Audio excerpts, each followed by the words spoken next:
This episode of Peacemaker proves that Chris Smith is destined for a great purpose in the DCU, and I think he could end up being one of the most important characters in this universe, and it's all because of a huge hint from that kick-ass Eagle scene. Welcome back, ScreenCrush. I'm Ryan Airy, and this is all of the Easter eggs, references, and little things you might have missed in Season 2, Episode 5 of Peacemaker. Don't forget, before we get rolling, that we are doing a live show at City Winery on October 10th in New York for Comic-Con weekend. Ticket links are below. So this was a great character episode where the 11th Street kids finally come together, and we actually know where everybody stands. So right out the gate, we get some important connective tissue between this series and the Suicide Squad. We open up on the American flag draped on Rick Flag Jr.'s coffin, and that is a symbol of duty and sacrifice. And in this episode, characters all have to perform some sort of sacrifice in order to come together. John and Harcourt step up to save Chris's life, and Chris puts himself in danger to see if he has any shot of happiness in this reality. Even Judo Master has to take a step into the unknown for his country. Remember, a couple of episodes ago, we saw that Harcourt and Flag were friends with benefits, and she even called him the only friend I have. Now, of course, we know how that turned out in the Suicide Squad, and here we see Amelia just before she was transferred to Evergreen for Peacemaker Season 1. She even drops the code name of the operation from last season.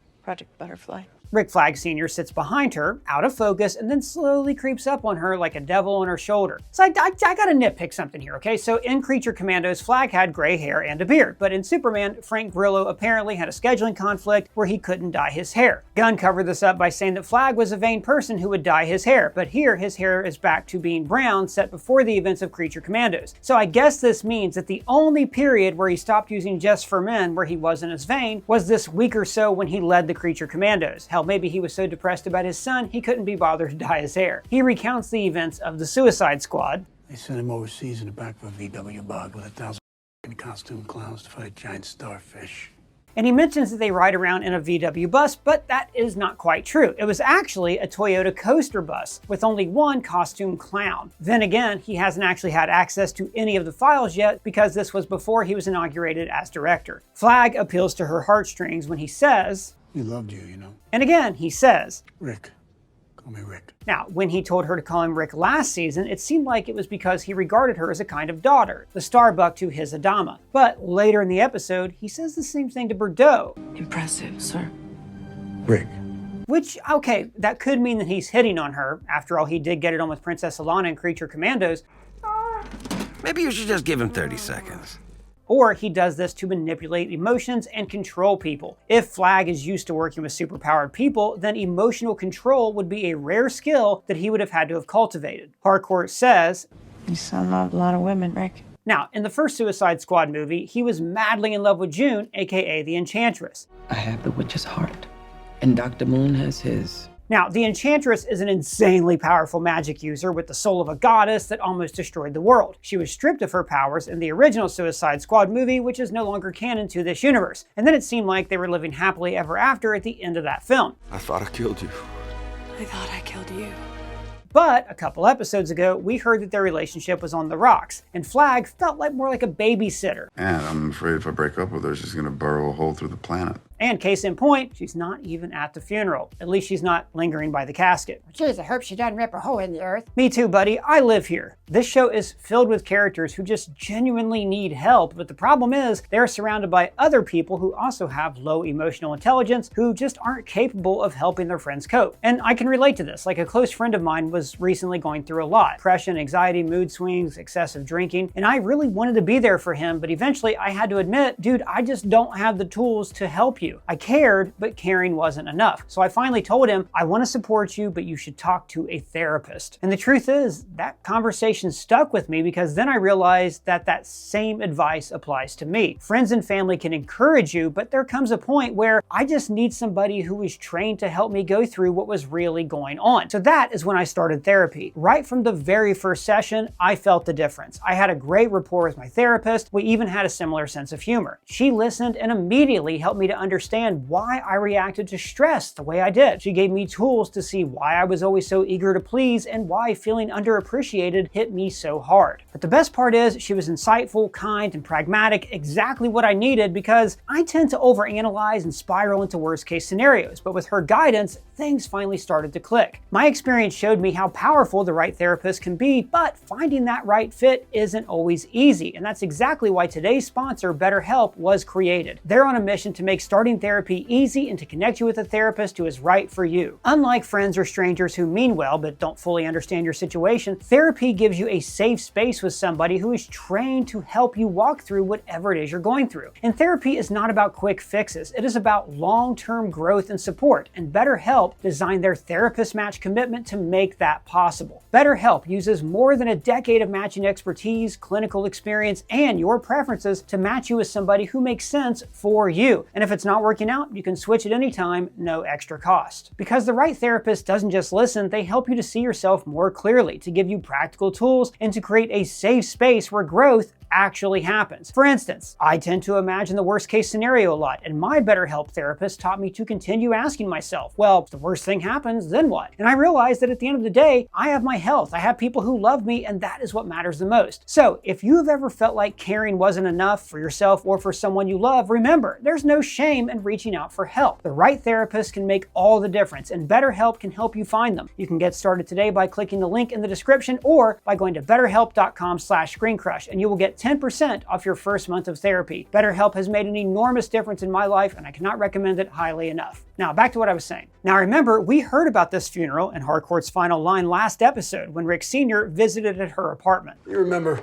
what you told me after the funeral? And now we get to see how that scene played out. The person who did this, that person, they'll pay. Which also does a great job of making us question Harcourt's loyalty later on. And this episode also gives us a lot more insight into Flag's motives. During the after show podcast with James Gunn, Frank Grillo talked about how Flag was a character with one sole prerogative for joining Argus, finding out who killed his son and bringing them to justice. I'm not really quiet about it. No, you kind of do what you want. You're kind of shameless about things, but it's like in the same way that you don't really care about having this job. So his pseudo face turn at the end of the episode is pretty interesting, and I wonder if he was actually telling Sasha the truth or covering his ass for beating up Chris. And after the opening titles, we go to this wicked drone shot across the park, which is actually the exact path that Chris will later take to get to Harcourt, through the dog park, saying hi to people, kicking this ball, and then ending up on the bench. It's also a neat continuation of last episode, where Red St. Weil was pulling a Doctor Strange to project his astral form over the forest to look down at the cabin. Now, this opening is filmed like a tribute to Francis Ford Coppola's masterpiece, The Conversation. The beginning of that film follows a professional surveillance tech listening in on various conversations from a high vantage point, just like Judo Master as he scans the crowd. Now, notice they all have color code names, which could be a nod to Reservoir Dogs. Mr. Pink. Why am I Mr. Pink? Why can't we pick our own colors? But Flurry still can't resist giving out a nickname, calling this one Agent Adorable, which of course is a step up from this. Okay, now it's Cupid doll. So this meeting between Harcourt and Chris is a mirror of Chris and Alt-Universe Harcourt in episode 2. Here, Harcourt shuts down everything Chris ever wanted. Did I mean... No! No. Okay? I was drunk. I told you. I wish it never happened. While on Earth X, Harcourt said everything that Chris wants to hear. The last thing I need is getting my heart broken again because you're curious. It's exactly like he said to Adebayo last episode. So I end up in the dark dimension where I can't catch a fucking break. But Chris is only seeing the surface here. In reality, Harcourt warned him not to show up. She showed him that she cares about him, even if she says that she doesn't. Whereas the Harcourt on Earth X does not actually behave like the woman Chris loves. She behaves like his ideal of Harcourt. Harcourt mentions that Adebayo saved him from Waller by exposing her activities. Ad saved you, and then you keep some sort of dimensional portal bullshit in your house. And this is interesting because last episode, Harcourt swore that she did not agree with Ads' choices. Now I'm wondering, well, she's a spy, right? So was she lying to Rick Flag about this? Did she support outing Waller and then tried to claim deniability to save her career? Now, she's also angry at Chris for squandering this second chance by hanging onto the portal. But that portal also has become a symbolic thing. It's a sign of his emotional weakness and his feelings for her. So no wonder she hates him for it. This scene also showed us exactly why Chris is considered a superhero and not just a guy in a silly helmet. He expertly marked his exit strategy, and he probably could have escaped. He even had the foresight to use Ponyboy as a human shield. Man, I love Tim Meadows, and so does Chris. He gives the king of nicknames one of the coolest nicknames ever. Take a step closer, Shaft. Shaft, of course, is the badass blaxploitation series from the 1970s about a private eye. And then we get my favorite reveal of the episode, that Sasha Bordeaux is a cyborg. And get this, we actually got to talk to the actor Sol Rodriguez for our Crossover Universe podcast. That episode is going up on Sunday. We talked to her about Peacemaker, her role in Star Trek, and just all around had a great conversation. Well, he's completely and totally using her to his advantage and to try to get as close as Peacemaker and seek that revenge that he's after so badly. You can find the Crossover Universe on all platforms. Now, Bordeaux is also a cyborg in the comics, but it's slightly different. She is a type of cyborg called an OMAC, or Observational Metahuman Activity Construct. Long story short, this was originally a virus that turned humans into living machines, which was created by Brainiac 13's nanotech and LexCorp. During the OMAC Project book by Greg Rucka, the cyborgs wreak havoc across the world while being controlled by Brother Eye. But they are stopped by Batman and Wonder Woman. So in this comic, Bordeaux manages to resist the activation in her OMAC programming and creates a virus to shut down Brother Eye and the other OMACs, while also getting to retain her cyborg properties. Now, the song playing after Chris is captured is Ain't That Kinda Girl by the Diamonds, and I think this relates more to Harcourt in this moment than Chris. The song is about someone who is not fitting into the role that the world expects them to fill. This season, we've seen Harcourt lash out at Chris every time he insists that they are similar or have some sort of connection. And while we're not sure this season is headed towards necessarily them having a relationship, she is definitely not the type of girl that Chris thinks she is. She has a past and a whole life that started before they ever met. She's also in this moment proving to Chris that the other Harcourt is better for him, because she is that kind of girl. And then Ads takes a call from her ad in the magazine, and her self-delusion is to a point where she can't even detect when a guy is being a creep. The silhouette in the ad is based upon myself, sir. Now, Adrian then uses this as a chance to point out that he has a code. I never kill prostitutes. Their lives are hard enough. Only John's. So he's the opposite of every dude who ever played Grand Theft Auto. At HQ, Chris is not surprised at all to see John. What's up, John? But he still doesn't know that John was surveilling his house for 6 months. Now, in the interrogation room, Chris tells Rick, "There's not a day that goes by that I don't regret." And we saw a lot of that in season 1, when he had a breakdown over his murder of Flag. You killed Rick Flag. Flag was right. Now, of course, for Chris, this is because it triggered memories of his childhood when he accidentally killed his brother Keith. He also speaks to Flag very highly, calling him Sir all the way throughout this, the same way that he showed Rick Jr. great respect before their fight in Bordeaux Maltese. Keeping the peace is worth any price, including the life of a hero like yours, sir. And then Rick speaks highly of his son. Better man I could ever dream of being. And he also shared this same sentiment with Princess Rostovik back in Creature Commandos Episode 1. Boy, was an improvement on me in every way. And guys, real quick, I am so excited to show you these new Peacemaker shirts we made for our merch store. A biker Eagley with text that reads, "Do you really want to taste it?" And then this thoughtful bird blindness PSA, "Give a hoot about bird blindness." And check out this brand new, I absolutely love this shirt. It is the Peace Cycle, a play on the iconic poster for Akira. And if you're an animal lover, we have Eagly and Peacemaker as Charlie Brown and Woodstock, and also Crypto with text that reads, "Where's the dog?" Links for all of these are below. And also, I am so excited to meet you guys at our live show next month, October 10th at City Winery in New York City for Comic-Con weekend. Our live shows are so much fun. We have exclusive breakdowns, we get to meet you guys face to face, and this one tells part of an ongoing story that went through all of our live shows, and this is the last one. This is your last chance to see this version of the live show, and I don't know when we're gonna do them again. Ticket links are below, you won't regret it, it's a lot of fun. Now, outside, Economos says that he used Sasha's mangled body as a screensaver on his phone, which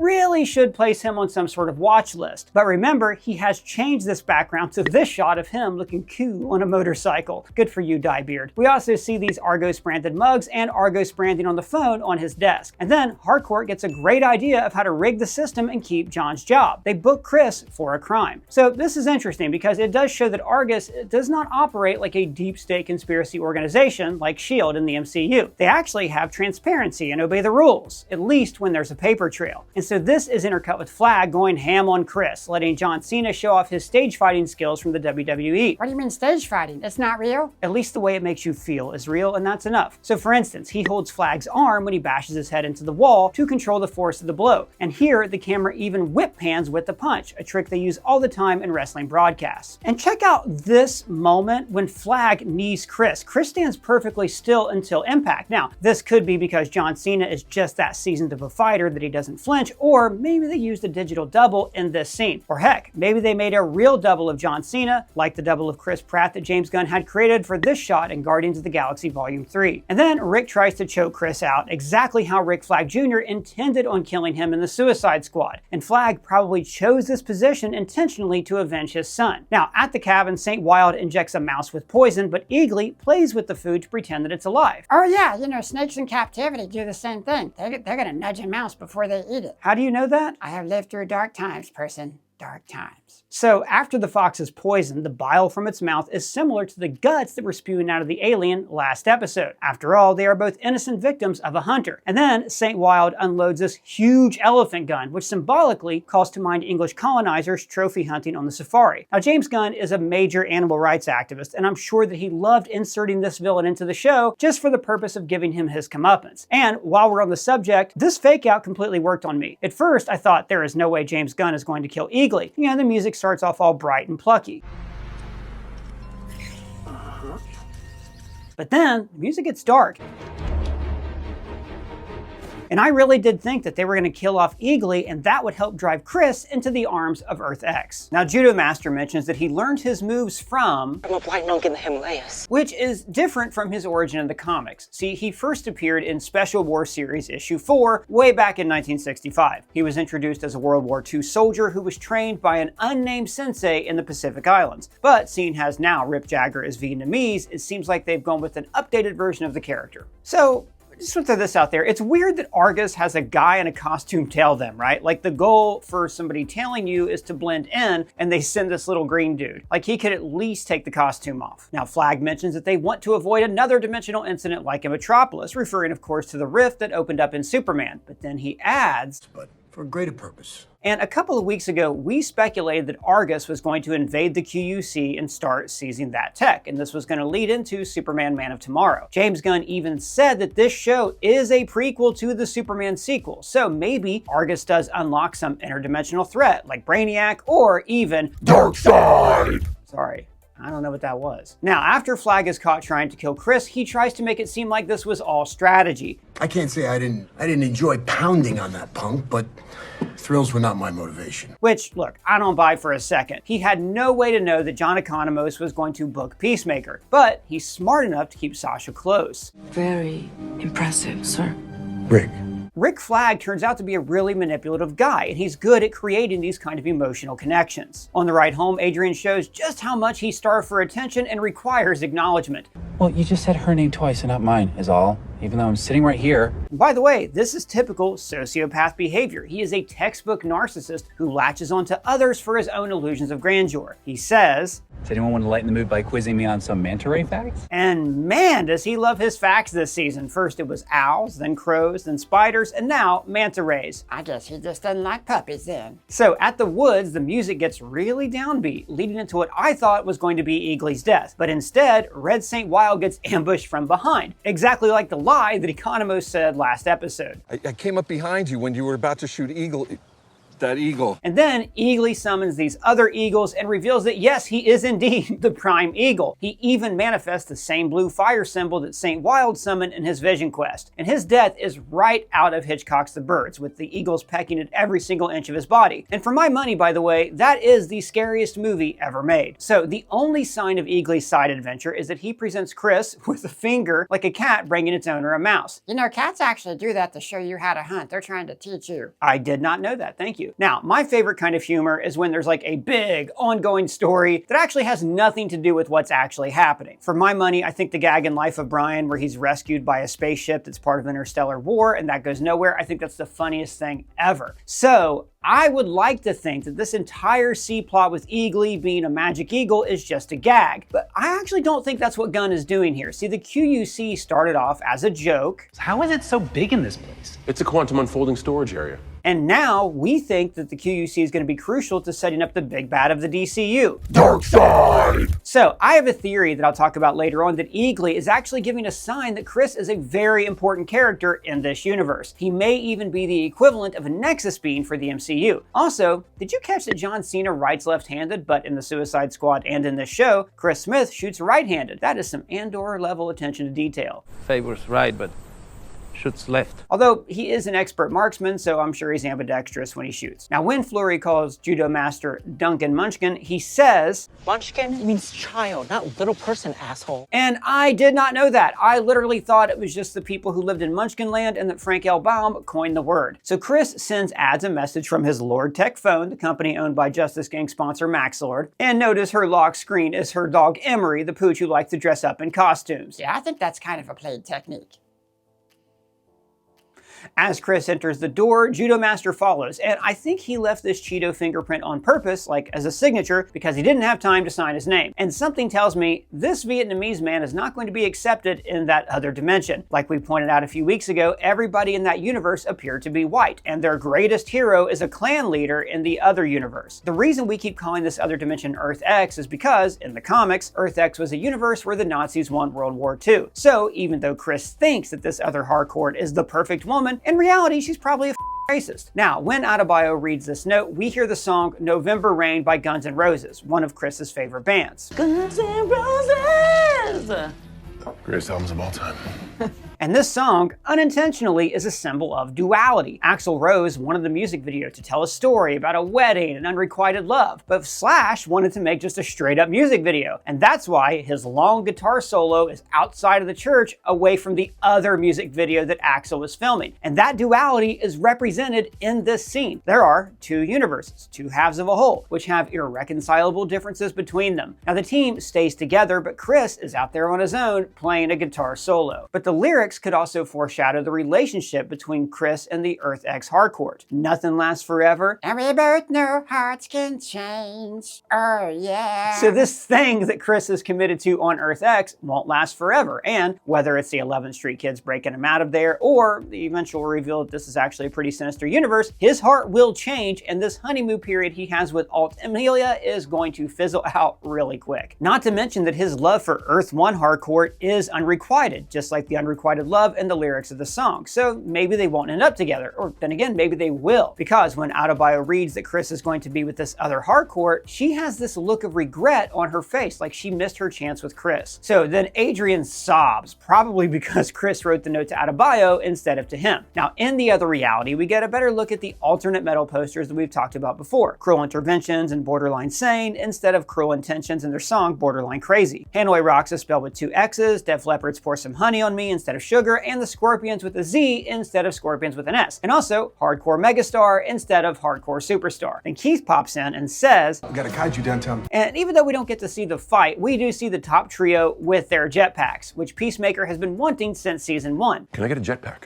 No. And we should also note that he does have a jetpack in the comic book Kingdom Come. And the kaiju they defeat looks a lot like the one the Justice Gang defeated in Superman, except the press have a much more detailed headline than Metahumans Kill Thing. The news station reporting on this is KWUE News, which we have seen several times this season and last season. Now notice that Keith is really quick to accept Eagley. Crisp.